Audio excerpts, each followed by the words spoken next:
Hello everyone. CGPSC और व्यापम के लिए previous year question discussion series का ये हमारा 19वां वीडियो है। आज की इस वीडियो में हम संचार एवं सड़क परिवहन के बारे में चर्चा करने वाले हैं। न केवल सड़क परिवहन बल्कि रेल, जल और वायु परिवहन के भी चर्चा करेंगे। प्रीवियस ईयर एग्ज़ाम्स में जो भी प्रश्न इन बिंदुओं पर पूछे गए हैं, इन टॉपिक के ऊपर पूछे गए हैं, उन सभी को हम एक कंक्लूजन के तौर पर यहाँ पर कवर करने की कोशिश करेंगे, ताकि हमारे परीक्षाओं में जो आगामी परीक्षा है वहाँ पे प्रीवियस ईयर क्वेश्चन हमसे गलत ना हो। कोई ऐसा प्रश्न जो कि पहले पूछा जा चुका है, वैसे प्रश्न वो जो स्टैटिक फैक्ट हैं वो कम से कम हमसे गलत ना हो, इसका हम प्रयास करेंगे। सबसे पहला एक टॉपिक जिसके ऊपर प्रश्न पूछा गया है, सड़क परिवहन के बारे में पूछा गया है कि जो रोड कनेक्टिविटी होती है उसका संचालन कौन करता है। क्या इसका संचालन गवर्नमेंट के द्वारा होता है, प्राइवेट के द्वारा होता है या पार्टनरशिप के थ्रू होता है। तो याद रखिएगा, सड़क ये जो है निजी संचालन के द्वारा भारत में और यूँ कहें कि छत्तीसगढ़ में भी इसको निजी हाथों में सौंपा गया है। आपको पता है कि जो रोड बनाए जाते हैं, चाहे हाईवेज़ हों, चाहे आपके जो लोकल रोड्स हैं, इनका डेवलपमेंट प्राइवेट कॉन्ट्रैक्टर्स को दिया जाता है। ठीक है, तो सड़क परिवहन का संचालन निजी हाथों में दिया गया है और रेल तथा वायु परिवहन जो है वो शासन के हाथों में होता है। ठीक है, ये कुछ बिंदु हैं जो कि याद रखिएगा। अभी हाल ही में ये प्रश्न पूछा गया है कि सड़क परिवहन इसका संचालन कौन करता है, तो ये जो है वो निजी हाथों में या प्राइवेट इसका संचालन किया जाता है। अगला प्रश्न पूछा गया है कि रेल तथा वायु का संचालन किसके द्वारा होता है। तो रेल और वायु परिवहन का संचालन शासन के द्वारा किया जाता है। शासन मतलब चाहे स्टेट गवर्नमेंट हो या फिर सेंट्रल गवर्नमेंट हो, इन्हीं के द्वारा पूरे कंट्रोल में रहता है रेल और वायु परिवहन। अगला प्रश्न पूछा गया है मोटर वाहन अधिनियम के बारे में। मोटर वाहन अधिनियम हाल ही में कौन सा लागू है, यह प्रश्न पूछा गया है। जिस समय 2019 में नए मोटर व्हीकल एक्ट लागू हुए थे, उस समय यह प्रश्न पूछा गया था। तो याद रखिएगा, अभी वर्तमान में 2024 में मोटर व्हीकल एक्ट 2019 लागू है और इससे पहले 1994 वाला एक्ट लागू था। इसी में संशोधन करके 2019 में लागू किया गया। इसका पूरा नाम पूछा जाए तो मोटर वाहन संशोधन अधिनियम 2019। ठीक है, पहले कौन सा लागू था, 1994 वाला। अगला प्रश्न पूछा गया है नेशनल हाईवे के बारे में। नेशनल हाईवे जो कि national highway authority of India के द्वारा डेवलप किया जाता है देश भर में। इसकी लंबाई छत्तीसगढ़ में कुल कितनी लंबाई नेशनल हाईवे की है। ठीक है, यह प्रश्न पूछा गया है और इसका आंसर है 2024 जनवरी 2024 की कंडीशन में 3526 किलोमीटर की लंबाई है जो है नेशनल हाईवे की है पूरे छत्तीसगढ़ में। ठीक है, इसके बाद में प्रश्न पूछा गया है कि राजनांदगांव से सरायपाली को जोड़ने वाली नेशनल हाईवे कौन सी है। अब एक और चीज़ याद रखिएगा कि नेशनल हाईवे के जो नंबर्स हैं हाल ही में चेंज हुए हैं। इनके पहले कुछ नंबर जो है कुछ और थे। अभी लेटेस्ट नंबर के हिसाब से राजनांदगांव से सरायपाली को जोड़ने वाली जो नेशनल हाईवे है, इसका नंबर है 53। ठीक है, तो अगर ये प्रश्न पूछा जाए तो इसका आंसर है नेशनल हाईवे 53। ठीक, इसकी कुल लंबाई है 322 किलोमीटर। याद रहेगा, नेशनल हाईवे 53 राजनांदगांव से सरायपाली को जोड़ता है और इसकी कुल लंबाई है 322 किलोमीटर। अगला प्रश्न है नेशनल हाईवे संख्याओं की दृष्टि से देखें तो कुल कितने नेशनल हाईवे छत्तीसगढ़ में हैं। इसका आंसर है कुछ टाइम पहले तक, यूँ कहें कि 2021 से पहले यहाँ पे या 2022 के पहले यहाँ पे टोटल 19 नेशनल हाईवे हुआ करते थे। लेकिन अभी लेटेस्ट कंडीशन ये है कि यहाँ पे 20 नेशनल हाईवे शामिल हैं। ठीक है, टोटल नंबर्स के अकॉर्डिंग देखें तो 20 नेशनल हाईवे छत्तीसगढ़ में शामिल किए गए हैं और इनकी कुल लंबाई, इनको सामूहिक रूप से अगर मिला दिया जाए तो इनकी कुल लंबाई हो जाती है 322 किलोमीटर। ठीक है, तो सड़क परिवहन के बारे में ये कुछ महत्वपूर्ण प्रश्न हैं जो कि पूछे गए थे हमारे प्रीवियस एग्जाम्स में। हाँ, इन्हीं में से ही बार बार जो पॉइंट्स हैं अलग अलग एग्जाम्स में शब्दों को बदल के बार बार पूछा जाता था, तो वहाँ पे नंबर ऑफ क्वेश्चंस हमको बहुत ज़्यादा लगते थे। लेकिन अगर हम इनको पॉइंट वाइज कंक्लूड करें तो बस इतने ही पॉइंट्स हैं जहाँ से प्रश्न पूछे गए हैं। अगला जो महत्वपूर्ण टॉपिक है जहाँ से प्रश्न पूछा गया है वो है रेल परिवहन के बारे में। ठीक। अब रेल परिवहन के बारे में कुछ चीज़ें करंट बेस्ड होती हैं, कुछ चीज़ें स्टैटिक बेस्ड होती हैं। ठीक है, करंट बेस्ड मतलब अगर कुछ नया डेवलपमेंट हुआ है छत्तीसगढ़ में रेलवे के क्षेत्र में तो वहाँ से प्रश्न जरूर पूछे जाने की संभावना होती है। अदरवाइज जो भी स्टैटिक फैक्ट हम पढ़ चुके हैं उन्हीं में से ही प्रश्न पूछे गए हैं। जैसे कि जब हम रेल परिवहन की बात करते हैं तो सबसे पहले और सबसे महत्वपूर्ण बात हमारे दिमाग में आती है बिलासपुर रेल जोन के बारे में, है ना। ये जो बिलासपुर रेलवे जोन है, इसको रेलवे जोन कब बनाया गया, इससे पहले हम किसके अंडर में रेलवे मुख्यालय के तौर पे काम करते थे, ऐसे बहुत सारी चीज़ें हैं जहाँ से प्रश्न पूछे गए हैं। ठीक है, तो इसको एक एक करके ध्यान से अब सुनते चलेंगे। अगर हम छत्तीसगढ़ में सबसे लंबे प्लेटफॉर्म की बात करें, लॉन्गेस्ट प्लेटफॉर्म इन छत्तीसगढ़, तो ये है हमारा बिलासपुर का प्लेटफॉर्म छत्तीसगढ़ में सबसे लंबा प्लेटफॉर्म है। बिलासपुर को सबसे पहले रेल मंडल के तौर पर काम दिया गया था। ठीक है, सन 1990 से बिलासपुर को रेल मंडल बना दिया गया था, लेकिन जैसे जैसे इसके अधीन कार्य क्षेत्र बढ़ता चला गया, यहाँ पर ट्रैफिक जो है बढ़ता चला गया, उसके बाद में वर्ष 2003 में इसे अलग से रेल जोन घोषित कर दिया गया। ठीक है, इसका नाम रखा गया SECR, south eastern central railway. ठीक है, तो बिलासपुर जो रेल जोन बना है इसका नाम पड़ा साउथ ईस्टर्न सेंट्रल रेलवे। यह भारत का 16वें नंबर का रेलवे जोन था। कितने नंबर का? 16वें नंबर का रेलवे जोन था। और जब इसको रेलवे जोन बनाया गया तो इसके अंडर टोटल 3 रेलवे मंडल कार्यरत हैं। अभी इसके अंदर टोटल 3 रेलवे मंडल कार्यरत हैं। पहला है आपका बिलासपुर स्वयं एक रेल मंडल है, इसके अलावा रायपुर और नागपुर, ये तीनों ही SECR, ठीक है, या बिलासपुर जोन के अंतर्गत आते हैं।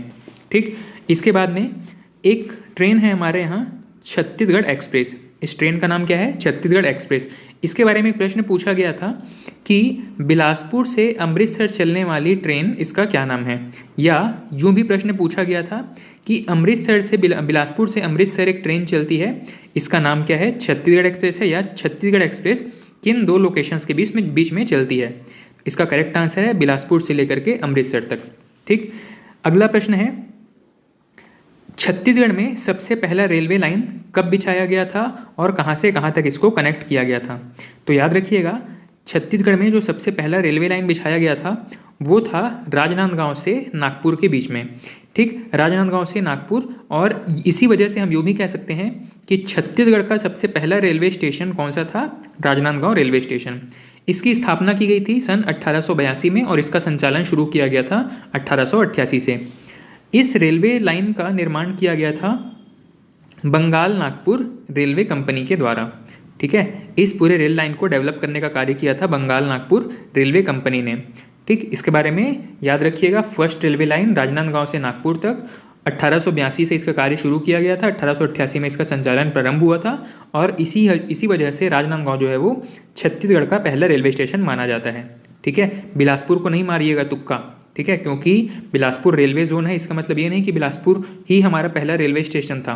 पहला रेलवे स्टेशन था हमारा राजनांदगांव। ठीक, अगला प्रश्न है अंत्योदय एक्सप्रेस के बारे में।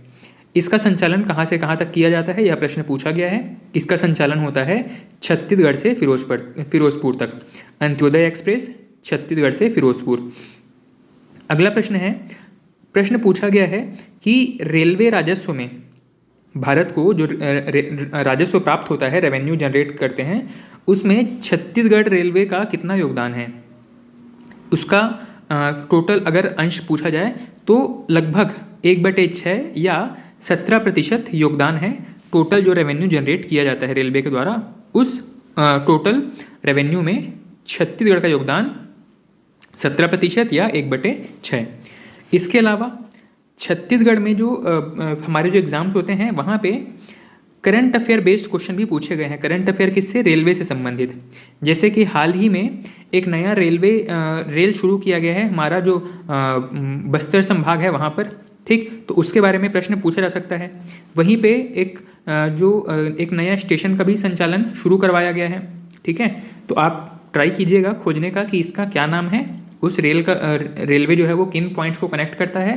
साथ ही जो एक नया रेलवे स्टेशन आपका नारायणपुर ज़िले में जो संचालित होना शुरू हुआ है उसका नाम क्या है। ठीक, मैंने करंट अफेयर वाली क्लास में इसके बारे में डिस्कस किया हुआ है। ठीक है, तो जो भी नए रेलवे लाइंस या नए रेलवे प्रोजेक्ट्स जब डेवलप किए जाते हैं किसी राज्य में, तो वो वहाँ के लिए करंट अफेयर में बहुत महत्वपूर्ण होता है। वैसे ही छत्तीसगढ़ में भी इसके बारे में प्रश्न पूछे गए हैं। अगला प्रश्न है रायगढ़ से गोंदिया रेल मार्ग के बारे में। रायगढ़ से गोंदिया रेल मार्ग, यहाँ पे आपको एक चीज़ ध्यान रखना है कि ये जो रेल मार्ग है रायगढ़ से गोंदिया, इसके बीच में शिवनाथ नदी जो है वो 2 बार क्रॉस करती है, या यूँ कहें कि शिवनाथ नदी को 2 बार क्रॉस करने वाली छत्तीसगढ़ में एकमात्र रेल लाइन कौन सी है? आपका रायगढ़ से गोंदिया एक्सप्रेस। या किसी भी नदी को 2 बार क्रॉस करने वाली एकमात्र रेल लाइन कौन सी है? रायगढ़ से गोंदिया एक्सप्रेस। शिवनाथ नदी को 2 बार क्रॉस करके जाती है। ठीक है। अगला है वायु परिवहन के बारे में। वायु परिवहन के बारे में क्या चीज़ें पूछी गई हैं? देखिए, वायु परिवहन में आप सबसे पहली चीज़ तो आपको ये पूछा है कि छत्तीसगढ़ में जो एकमात्र एयरपोर्ट है इसका नाम क्या है? तो हमको पता है कि इसका नाम है स्वामी विवेकानंद एयरपोर्ट। ठीक, स्वामी विवेकानंद एयरपोर्ट, जो कि कहाँ पर स्थित है? इसको नया रायपुर में जो गांव था माना, उसी माना गांव में इसको डेवलप किया गया था। लेकिन अब इसको माना एयरपोर्ट न कह करके स्वामी विवेकानंद अंतर्राष्ट्रीय एयरपोर्ट कहा जाता है। ठीक है। अब ये भी प्रश्न पूछा गया था कि क्या ये जो आपका एयरपोर्ट है, क्या यहाँ से अंतर्राष्ट्रीय हवाई यात्राएं की जा सकती हैं? तो जिस समय ये प्रश्न पूछा गया था उस समय रायपुर से कोई भी कनेक्टिंग फ़्लाइट नहीं होती थी, रायपुर से कोई डायरेक्ट फ़्लाइट नहीं होती थी विदेशों के लिए। लेकिन अब क्योंकि ये फ़्लाइट्स अवेलेबल हैं, इसीलिए हम ये कहेंगे कि अब हमारे यहाँ रायपुर से अंतर्राष्ट्रीय हवाई यात्रा की सेवा भी शुरू हो चुकी है। ठीक है। तो वायु परिवहन के बारे में क्या क्या प्रश्न हो गए? पहली चीज़, हमारे यहाँ जो एयरपोर्ट है उसका क्या नाम है, कहाँ पर स्थित है, इसका पुराना नाम क्या था, अभी नया नाम क्या है, और यहाँ पे अंतर्राष्ट्रीय हवाई यात्रा फैसिलिटी शुरू हो पाई है या नहीं हो पाई है। ठीक है। यही कुछ बेसिक प्रश्न हैं जो कि पूछे गए हैं। अगला प्रश्न है जल परिवहन के बारे में। जल परिवहन में क्या प्रश्न पूछा गया है? पूछा गया है कि छत्तीसगढ़ में एकमात्र जल परिवहन वाली सुविधा कहाँ पर उपलब्ध है? तो याद रखिएगा, जैसे कि छत्तीसगढ़ में केवल एकमात्र एयरपोर्ट है आपका स्वामी विवेकानंद एयरपोर्ट, अंतर्राष्ट्रीय एयरपोर्ट, उसी तरीके से हमारे यहाँ केवल और केवल एकमात्र नेशनल वाटरवे है, या यूँ कह सकते हैं कि एकमात्र जल परिवहन की सुविधा देने वाली नदी है जो कि शबरी नदी पर स्थित है। ठीक है। सुकमा जिले में शबरी नदी पर यह फैसिलिटी डेवलप की गई है, जो कि सुकमा के कोंटा से आंध्र प्रदेश के कुनावरम को कनेक्ट करता है। कहाँ से कहाँ तक? कोंटा से कुनावरम। और इसकी लंबाई कितनी है? 36 किलोमीटर। यही जो 5-6 फैक्ट्स हैं, इन्हीं को लेकर के बार बार प्रश्न पूछा गया है, वायु परिवहन में भी और जल परिवहन में भी। ठीक है। तो एकमात्र जल परिवहन शबरी नदी पर सुकमा जिले में और कोंटा से कुनावरम को कनेक्ट करता है। इसकी कुल लंबाई 36 किलोमीटर है। ठीक। अगला प्रश्न है छत्तीसगढ़ में फिल्म जगत के बारे में। फिल्मों से संबंधित प्रश्न पूछे जाते हैं और जितने बिंदु यहाँ पर लिखे गए हैं लगभग उन्हीं में से ही प्रश्न पूछे गए हैं। फिल्मों की जब बात आती है तो सबसे पहला एक ही प्रश्न पूछा गया है कि छत्तीसगढ़ में या छत्तीसगढ़ी भाषा में सबसे पहली फिल्म कौन सी है? इसका आंसर है कही देबे संदेश। छत्तीसगढ़ की सबसे पहली फिल्म कही जाती है कही देबे संदेश, और यह प्रश्न पूछा गया है। साथ ही ये भी पूछा गया है कि इसके निर्माता कौन थे? इसके निर्माता थे मनु नायक। ठीक। अगला प्रश्न पूछा गया है कि एक फिल्म है घर द्वार, इसके निर्माता कौन है? इसके निर्माता थे विजय पांडे। ठीक है। इसके अलावा जब छत्तीसगढ़ी फिल्मों की बात आती है तो यहाँ पे कुछ प्रमुख व्यक्ति हैं जो कि पिछले 2 दशकों में बहुत चर्चित हुए, फेमस हुए हैं अपने काम को लेकर के। उन्हीं में से ही एक व्यक्ति हैं अनुज शर्मा। छत्तीसगढ़ी फिल्मों के नायक के तौर पर इन्होंने अपनी बहुत बढ़िया पहचान बनाई हुई है और अभी हाल ही में विधायक के तौर पर भी ये कार्य कर रहे हैं। ठीक। तो प्रमुख व्यक्तित्व की जब बात आती है तो इनमें प्रश्न पूछा गया था कि एक प्रश्न फ्रेम किया गया था, उसमें यह प्रश्न था कि निम्नलिखित में से कौन सा व्यक्ति जो है वो फिल्म जगत से संबंधित नहीं है? वहाँ पर इन तीनों का नाम जो था ये भी शामिल था। तो अनुज शर्मा फिल्मों से संबंधित हैं, एक्टर हैं। किशोर साहू ये भी फिल्मों से संबंधित हैं और इनके नाम पर फिल्म के क्षेत्र में पुरस्कार भी दिया जाता है। छत्तीसगढ़ी फिल्मों के क्षेत्र में पुरस्कार भी दिया जाता है किशोर साहू सम्मान के नाम से। और इसके अलावा अनुराग बसु, इनको तो आप सभी जानते हैं, बॉलीवुड के एक प्रसिद्ध निर्माता निर्देशक हैं। और अनुराग बसु ने अपनी जो एजुकेशन है, कहते हैं कि इन्होंने भिलाई से ही अपनी शिक्षा प्राप्त की थी। ठीक है, तो छत्तीसगढ़ के प्रमुख व्यक्तित्व में और भी लोग हैं, लेकिन इनके बारे में विशेष रूप से प्रश्न पूछा गया था। ठीक है, अनुज शर्मा हो गए, किशोर साहू हो गए और अनुराग बसु हो गए। अगला प्रश्न जो कि पिछले साल करंट अफेयर में इंपॉर्टेंट था, भूलन द मेज, इसके निर्माता कौन थे, ये प्रश्न पूछा गया और इसके निर्माता थे मनोज वर्मा। भूलन द मेज ये फिल्म इतनी हिट हुई थी कि इसको राष्ट्रीय फिल्म फेयर पुरस्कार भी प्राप्त हुआ था। ठीक है, 67वां राष्ट्रीय फिल्म फेयर अवार्ड भी इसको प्राप्त हुआ था भूलन द मेज को। ठीक, इसके अलावा एक प्रश्न पूछा गया है कला से संबंधित, छत्तीसगढ़ देहाती कला मंच, इसके संस्थापक कौन है? इसके संस्थापक के बारे में याद रखिएगा, दाऊ रामचंद्र देशमुख। ठीक है, फिल्म जगत के बारे में यही कुछ महत्वपूर्ण प्रश्न हैं जो कि बार बार रिपीट हुए हैं, पूछे गए हैं। अगला हम देख लेते हैं, छत्तीसगढ़ में समाचार पत्रों के बारे में कौन से प्रश्न पूछे गए हैं। समाचार पत्रों की जब बात आती है तो यहाँ पर सबसे पहला एक प्रश्न पूछा गया है या पूछा जाता है कि छत्तीसगढ़ में सबसे पहला समाचार पत्र कौन सा था। याद रखिएगा, एक समाचार पत्र है, इसका नाम है छत्तीसगढ़ मित्र। यह छत्तीसगढ़ का पहला समाचार पत्र था, लेकिन यह डेली बेसिस पे नहीं आता था, यह एक मंथली न्यूज़पेपर हुआ करता था। तो अगर पूछा जाए कि छत्तीसगढ़ का पहला समाचार पत्र छत्तीसगढ़ मित्र, और यह एक मासिक पत्रिका थी। इसका शुभारंभ कब किया गया था? सन 1900 में। साथ ही इसके संपादक या इसको शुरू करने वाले लोगों में दो लोगों का नाम मुख्य रूप से याद रखिएगा। पहला है माधवराव सप्रे और दूसरा है रामराव चिंचोलकर। दोनों के बारे में प्रश्न पूछा गया है। प्रश्न ये भी पूछा गया है कि छत्तीसगढ़ मित्र के संपादन में माधवराव सप्रे को किसने सहयोग दिया था। ठीक है, तो सहयोगी के रूप में रामराव चिंचोलकर का नाम याद रखना है। समाचार पत्रों में सबसे पहला समाचार पत्र था छत्तीसगढ़ में छत्तीसगढ़ मित्र, सन 1900 में शुरू किया गया था। ठीक, अब ये जो छत्तीसगढ़ मित्र था ये तो मासिक पत्रिका था, लेकिन इसके बाद में एक पत्रिका शुरू होती है, इसका नाम है महाकौशल। महाकौशल जो है वो साप्ताहिक पत्रिका है। समाचार पत्रों का जब आप लिस्ट देखेंगे तो बहुत सारे समाचार के नाम, पत्रों के नाम आपको दिखाई देंगे, पत्र पत्रिकाओं के नाम आपको मिल जाएंगे, लेकिन जहाँ से प्रश्न पूछे गए हैं मैं सिर्फ उन्हीं पर चर्चा कर रहा हूँ। ठीक है, तो पहला साप्ताहिक समाचार पत्र कौन सा था? महाकौशल। और बाद में यही समाचार पत्र जो है वो सन 1951 में डेली न्यूज़पेपर बन जाता है। ठीक है, इसका प्रकाशन डेली बेसिस पर होने लगता है और इसीलिए हम ये कहते हैं कि छत्तीसगढ़ का सबसे पहला दैनिक अखबार कौन सा था? महाकौशल। पहला अखबार पूछा जाए तो छत्तीसगढ़ मित्र और पहला दैनिक अखबार पूछा जाए तो महाकौशल। सन 1951 से इसको दैनिक या डेली बेसिस पर शुरू कर दिया गया था। ठीक है, इसका डेली प्रिंटिंग होना शुरू हुआ था 1951 में। अगला प्रश्न है पंडित सुंदरलाल शर्मा जी के बारे में। इन्होंने 1922 में जब इनको जेल भेज दिया गया था, उस समय उन्होंने वहाँ जेल से एक पत्र लिखना शुरू किया था, एक पत्रिका का संपादन शुरू किया गया था। इसका नाम था जेल पत्रिका और इसी जेल पत्रिका को कृष्ण जन्म स्थान पत्रिका के नाम से भी जाना जाता है। प्रश्न पूछा गया है, अलग अलग कीवर्ड्स को लेकर के कई बार डिफरेंट प्रश्न पूछे गए हैं, जैसे कि मैं कुछ प्रश्न यहाँ पे आपसे डिस्कस करता हूँ। जैसे कि पूछा गया जेल पत्रिका, इसका संपादन किसने किया था? इसका संपादन किया था पंडित सुंदरलाल शर्मा ने। अगला प्रश्न है जेल पत्रिका का संपादन किस वर्ष में किया गया था? 1922 में। अगला प्रश्न है इनमें से किस पत्रिका को कृष्ण जन्म स्थान पत्रिका के नाम से भी जाना जाता है? तो जेल पत्रिका को ही कृष्ण जन्म स्थान पत्रिका के नाम से भी जाना जाता है। ठीक है, और ये जो पत्रिका थी ये पंडित सुंदरलाल शर्मा ने अपने हाथों से लिखा था, मतलब ये प्रिंटेड नहीं था, ये हस्तलिखित पत्रिका हुआ करता था। ठीक, अगला प्रश्न माधवराव सप्रे जी के बारे में ही है।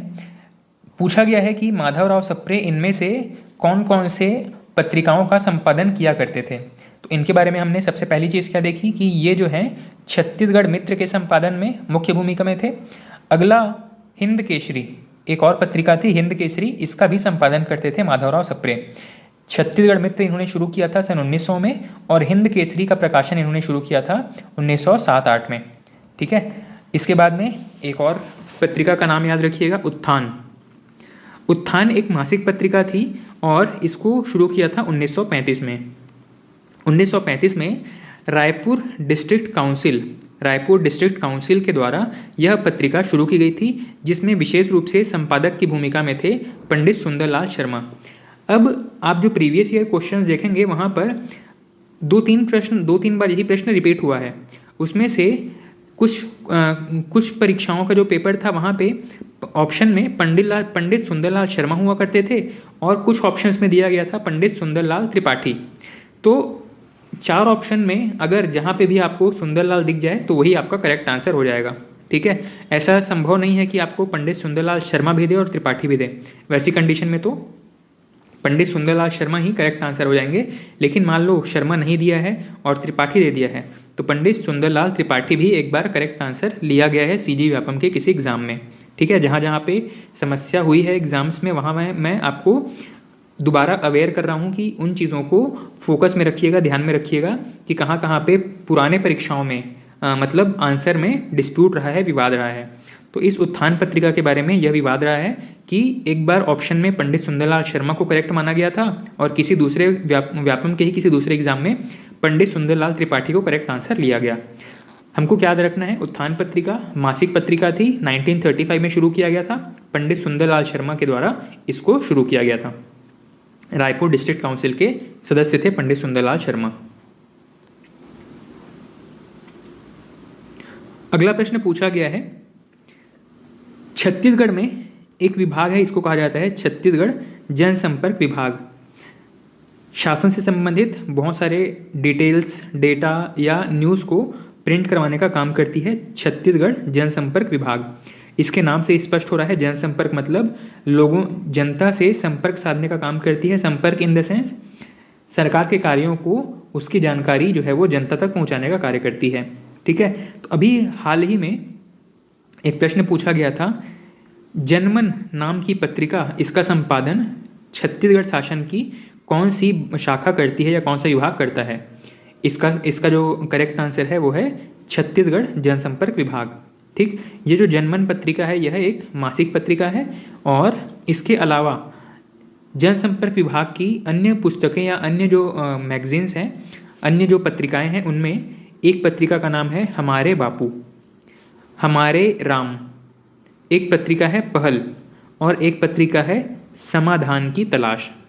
ठीक है, तो क्या क्या चीज़ें यहाँ पे महत्वपूर्ण है, एक तो छत्तीसगढ़ जनसंपर्क विभाग के द्वारा पूर्व में कौन कौन सी पत्रिकाएं शुरू की गई हैं, तो जनमन नाम से एक पत्रिका है। इसके अलावा अन्य कौन कौन सी पत्रिकाएं हैं जो कि वर्तमान में संचालित हैं या फिर इनको प्रकाशित किया जाता है। इसमें हमारे बापू, हमारे राम, पहल और समाधान की तलाश, ये 4 पत्रिकाएं हैं जो कि जनसंपर्क विभाग द्वारा प्रकाशित की जा रही हैं। इसके अलावा अन्य प्रमुख समाचार पत्र और इसके संपादक के बारे में भी प्रश्न पूछे गए हैं। यहाँ हमने जितनी चीज़ों के बारे में डिस्कस किया है, मुख्य रूप से आपका छत्तीसगढ़ मित्र हो गया, महाकौशल हो गया, आपका जेल पत्रिका हो गया, माधवराव सप्रे का छत्तीसगढ़ मित्र और हिंद केसरी हो गया, उत्थान पत्रिका हो गया, जनमन पत्रिका हो गया। इसके अलावा भी जब आप किताब खोलेंगे तो किताब में आपको पूरा एक लिस्ट दिखाई देगा कि कौन कौन सी पत्र पत्रिकाएँ छत्तीसगढ़ में प्रकाशित की गई हैं और उनके संपादक कौन रहे हैं। ठीक है, तो ये पूरा लिस्ट हमारे लिए बहुत महत्वपूर्ण है, उसमें से जितना हो सके उतना याद रखेंगे तो अच्छा होगा। अन्यथा जो 5-10 जो महत्वपूर्ण है, जहाँ से बार बार प्रश्न पूछे गए हैं, वो हम डिस्कस कर चुके हैं। और इसके अलावा 2 पत्रिकाएं और हैं विशेष रूप से जो परीक्षाओं में पूछे गए हैं, एक है सरस्वती और एक है अरुणोदय। सरस्वती पत्रिका के बारे में याद रखिएगा, इसका संपादन करते थे पदुमलाल पुन्नालाल बख्शी, 1921 में इसको शुरू किया गया था। और एक पत्रिका है अरुणोदय, 1921 में इसको शुरू किया था ठाकुर प्यारेलाल जी ने। ठीक, इतनी चीज़ें हैं जो कि हमारे परीक्षा के लिए महत्वपूर्ण हैं। अभी मैं वापस से आपको बता दूं कि हमने लगभग 7-8 पत्रिकाओं के नाम की चर्चा कर लिया है। पहला था छत्तीसगढ़ मित्र, दूसरा था आपका महाकौशल, तीसरा है जेल पत्रिका, चौथा है हिंद केसरी, 5वां है उत्थान, 6वां है जनमन और 7वां है हमारे बापू, फिर हमारे राम, पहल और समाधान की तलाश, 8वां है सरस्वती पत्रिका और 9वां है अरुणोदय। ये इतने महत्वपूर्ण पत्र पत्रिकाएं हैं जहाँ से प्रश्न न केवल एक बार, यहाँ मैंने इसको एक बार लिखा, इसका मतलब ये नहीं कि किसी परीक्षा में सिर्फ एक ही बार पूछा गया है। प्रश्न रिपीट कई बार हुए हैं, मैंने सिर्फ उनको समराइज़ करके यहाँ पर एक एक बार मेंशन कर लिया है। ठीक है, तो इतनी चीज़ें हैं हमारे समाचार पत्र पत्रिकाओं के इतिहास के बारे में। इसके अलावा हमारे यहाँ छत्तीसगढ़ में आपको पता है कि पहले रेडियो का संचालन किया जाता था। तो रेडियो संचालन जो होता था उसको हम कहते थे आकाशवाणी। और ये जो आकाशवाणी है इसको हर एक राज्य में एक एक जो है वो सेंटर हुआ करते थे, जहाँ पर इसको रिसीव करके फिर वहाँ से फिर टेलीकास्ट किया जाता था पूरे राज्य भर में। ठीक है, तो इस श्रेणी में छत्तीसगढ़ में सबसे पहला आकाशवाणी केंद्र कौन सा था? इसका आंसर है रायपुर। इसको 1963 में शुरू किया गया था और वर्तमान में टोटल 6 आकाशवाणी केंद्र संचालित हैं छत्तीसगढ़ में। अब यहाँ पे एक और चीज़ है, इसको याद रखिएगा, अभी हाल ही में कुछ नए आकाशवाणी केंद्र प्रस्तावित हैं। ठीक है, शायद मेरे ख्याल से, जहाँ अगर मैं गलत नहीं हूँ, तो 3 नए आकाशवाणी केंद्र प्रस्तावित हैं। अब इनको आप सर्च करेंगे और इसको अपडेट करके इसको आप करंट अफेयर में चेक करेंगे कि हाल ही में कौन कौन से नए आकाशवाणी केंद्र छत्तीसगढ़ में प्रस्तावित हैं। ठीक है, तो मैंने सिर्फ ये बताया आपको कि छत्तीसगढ़ का पहला आकाशवाणी केंद्र था रायपुर, 1963 में इसको शुरू किया गया था। वर्तमान में 6 आकाशवाणी केंद्र कार्यरत हैं। इनके नाम अगर देखा जाए तो रायपुर, अंबिकापुर, जगदलपुर, बिलासपुर, रायगढ़ और सरायपाली। इसके अलावा कुछ नए आकाशवाणी केंद्र जो है वो 2023 में शुरू किए गए हैं। इनका नाम आप करंट अफेयर से अपडेट करिएगा। ठीक है, तो समाचार पत्र पत्रिकाओं के बारे में इतनी महत्वपूर्ण चीज़ें थी। आज के इस वीडियो में हमने क्या क्या चीज़ें देखा। हमने शुरू किया था सड़क परिवहन के बारे में, क्या क्या चीज़ें प्रश्न, कौन कौन से टॉपिक पे प्रश्न पूछा गया है, किन बिंदुओं को ज़्यादा तवज्जो दिया जाता है एग्जाम्स में, वो सब हम डिस्कस कर चुके हैं। नेक्स्ट है रेल परिवहन के बारे में। अच्छा, रेल परिवहन जब आप पढ़ रहे हैं तो साथ में एक और चीज़ कर लीजिएगा, साथ में आप सभी रेलवे जोन्स, हमने तो सिर्फ यहाँ पर ये बात किया ना कि बिलासपुर में 16वां रेलवे जोन घोषित किया गया था। आपको क्या करना है, देश में जितने रेलवे जोन्स हैं सभी रेल जोन का लिस्ट, इनका नाम और हेड ऑफिस या मुख्यालय, हेडक्वार्टर, सभी रेलवे जोन्स का नाम और इनका हेडक्वार्टर कहाँ कहाँ पे है, इसको एक बार सर्च कर लेना है, फाइंड आउट कर लेना है। ठीक है, अभी हम छत्तीसगढ़ में हैं इसलिए बिलासपुर के बारे में प्रश्न पूछा गया है। ठीक है, ज़रूरी नहीं है कि बिलासपुर का ही पूरे रेलवे जोन का प्रश्न पूछे, यह ये भी पूछ सकता है कि छत्तीसगढ़ के अलावा जो बाकी दूसरे रेलवे जोन्स हैं उनमें कोई अगर महत्वपूर्ण घटना हो रही है, कोई महत्वपूर्ण न्यूज़ चल रहा है वहाँ पे, तो उसके बारे में प्रश्न पूछा जा सकता है। ठीक है, कोई अगर रेलवे कोई नया महत्वपूर्ण रेल शुरू किया गया है, कहीं पे कोई रेल हादसा हुआ है, तो पूछा जा सकता है कि कौन से रेलवे जोन के अंतर्गत ये हादसा हुआ था। ठीक है, तो हमने बात किया था रेलवे जोन्स के बारे में, रेल परिवहन के बारे में, वायु परिवहन के बारे में, जल परिवहन के बारे में, और साथ ही हमने फिल्म जगत से संबंधित प्रश्नों की चर्चा की थी। इसके अलावा हमने समाचार पत्र पत्रिकाओं के बारे में भी चर्चा किया था। ठीक, तो आज के हमारे इस वीडियो में इतना ही। इसके बाद में हम कुछ दूसरे मुद्दों पर या दूसरे टॉपिक के ऊपर प्रीवियस ईयर क्वेश्चन को डिस्कस करेंगे। इस वीडियो में इतना ही। Thank you.